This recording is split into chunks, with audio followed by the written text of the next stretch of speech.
வணக்கம்.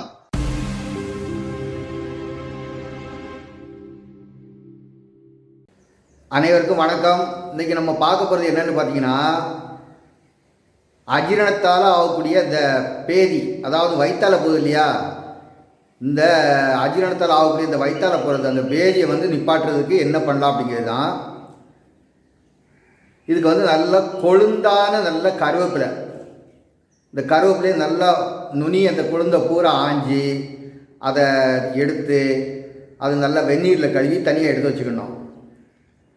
அது கூட ஏலக்காய், அதாவது ஒரு குத்து கருவேப்பிலை நம்ம எடுக்கோம்னா அதுக்கு ஒரு 10 ஏலக்காய், அந்த ஏலக்காயை நல்லா கழுவி எடுத்து வச்சுக்கணும். அதுக்கப்புறம் மிளகு, நல்ல பெரிய மிளகு, நல்லா முத்துன மிளகாக ஒரு 20 மிளகு, இதையும் நல்லா லைட்டாக தண்ணியில் இறங்கி எடுத்து வச்சுக்கணும். இதை மூணையும் நல்லா மையா துவையல் மாதிரி அரைச்சி எடுத்து அது கூட நமக்கு தேவையான அளவு துவையல் மாதிரியே உப்பு சேர்த்துக்கணும்.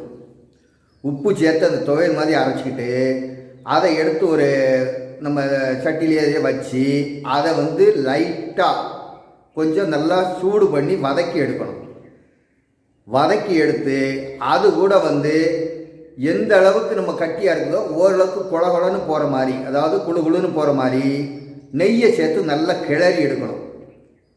கிளறி எடுத்து இதை ஒரு 2-3 வேளை சாப்பிட்டாங்கன்னா அந்த அஜீரணத்தால் வரக்கூடிய அந்த பேதி, அதாவது அந்த அந்த வயிற்றால பீச்சி அடிக்கும் பார்த்திங்கன்னா, அந்த வயிற்றால போகிறது மொத்தமும் இல்லை அரெஸ்ட் ஆகிடும். அதனால் இந்த அஜீரணம்னா என்ன, உங்களுக்கு ஜீரணமாகாமல் ரொம்ப அவஸ்தைப்பட்டு அது தான் அஜீரணம். அந்த இது உடனே அதே போல் அதில் வரக்கூடிய நெஞ்சு எரிச்சல் எல்லாமே மொத்தமும் குணமாகும். அதே போல் அந்த பேதியும் உடனே அரெஸ்ட் ஆகும். இதெல்லாம் செஞ்சு பலன் பெறணும்னு வேண்டி கேட்டுக்கிறேன். நன்றி, வணக்கம்.